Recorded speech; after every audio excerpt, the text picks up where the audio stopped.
سلام دوستان عزیز، یکی از ولاگ‌های دیگه من خوش آمدید.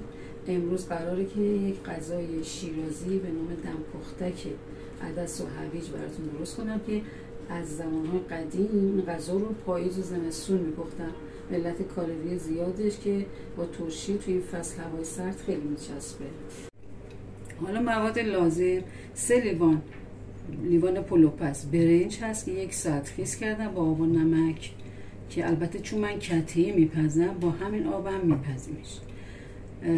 ترخون خشک، شوید خشک، هویج نگین شده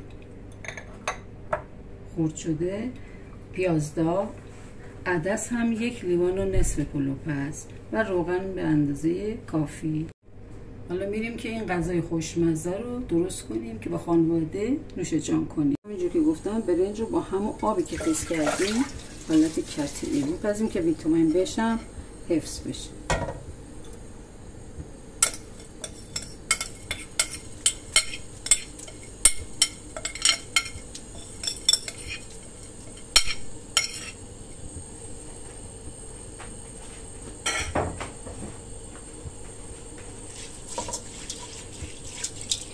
این مقدار زرد شده بریزیم، شوید خشک، 3-4 قاشق مربا خوری،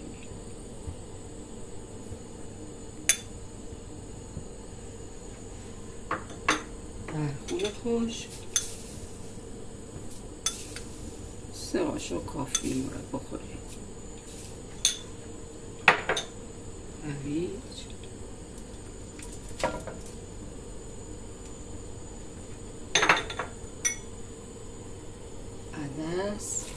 عدس پخته شده 1 لیوان و نصف بود، پیاز داغ،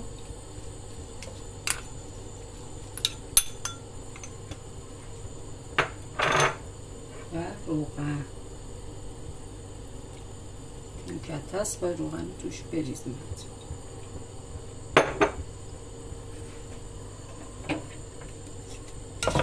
به هم میزنیم که خود مخلوط بشه.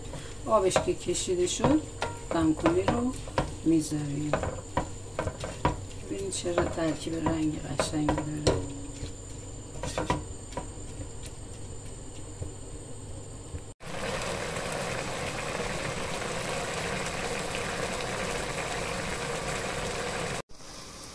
ببینید که ترکیب خوبی داشته باشیم.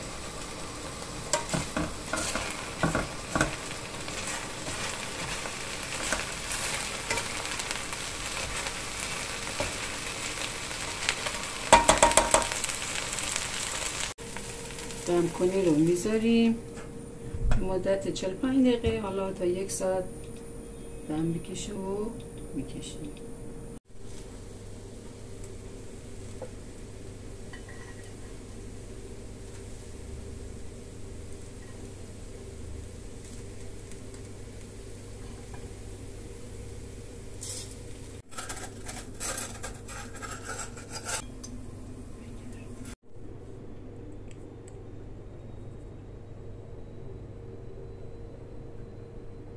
اینم دمپختک شیرازی نوش جان.